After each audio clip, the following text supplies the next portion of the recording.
As we begin this celebration, let us commit to living here not only entertained, but inspired and challenged to uphold the constitutional promise to defend human rights, demand accountability, and champion access to information as a cornerstone of sustainable democracy.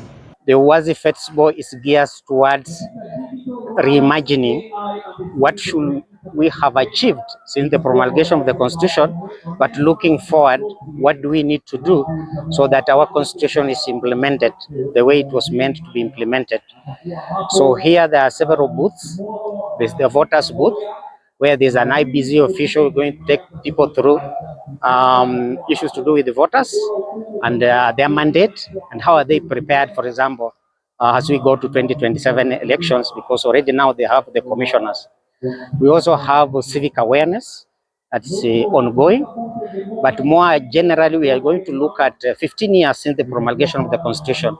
What are the hits and the misses in the implementation of the Constitution, and what needs to be done going forward? And today we are celebrating 15 years of the new Constitution 2010. And I have some number of things that I can be able to say. We are celebrating the Katiba. And the number one ni Article 37 ambayo inakubalisha watu kupresent petition memorandums. Na we saw that wakati wa Gen Zs, wakati walikuwa wanafanya maandamano, kwa sababu kama sio katiba sidhani tungekuwa mahali tuko mpaka wa saa hizi. One important thing about the Constitution, it has given us freedom of expression, in that last year and this year we were able to go to the streets to raise our voices and to express our needs as the youth and the citizen of Kenya. So that is one thing that has been implemented in the Constitution, the freedom of speech. We are here to commemorate the promulgation of the new Constitution 2010, which essentially came to decentralize power back to the people. So I think that is one of the major achievements of our new Constitution. I think as a youth, it's very fundamental for you to read the Constitution, because in it is where our rights and freedoms are enshrined.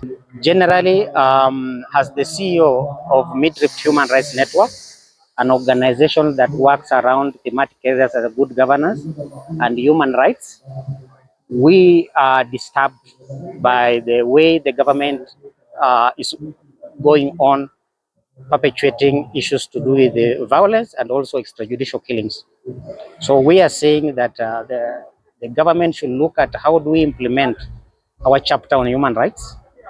The government should look at, for example, how do we implement and make sure that Article 10 of the Constitution, which is an article about our national values and principles of governance, it's adhered to, so that we can address things like corruption. Na imenisaidia sana kwa spaces za human rights defending, kwa spaces za community organizing, kwa spaces moja kwa preamble inasemanga social justice. So kasi sisi community organizer kwa ile space yetu ya social justice, katiba imetupea nguvu sana yenye tunaweza demand, yenye tunaweza hold leaders wetu accountable na tuweza ask for transparency. The president yesterday proclaimed today to be Katiba Day. I don't know what motivated him to do so, to say that today is a working holiday, for us to remember or remind ourselves of the duty to obey, respect and uphold the Constitution. But who needed the presidential proclamation to celebrate today? The civil society in Nakuru have celebrated Katiba Day every single day without the president ever proclaiming today to be Katiba Day. I read the proclamation, and there are very fundamental things the president says, that we have a collective responsibility to respect the Constitution. In fact, the president should lead by example. If there is any weak point towards constitutionalism in Kenya, is the presidency. Our president is the one who is not respecting the rule of law. Our president is the one who calls young people terrorists. Our president is the one who encourages the police to shoot and kill Kenyans.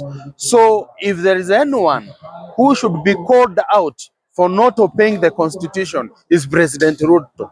And we take this opportunity today to call upon him as the president to lead by example.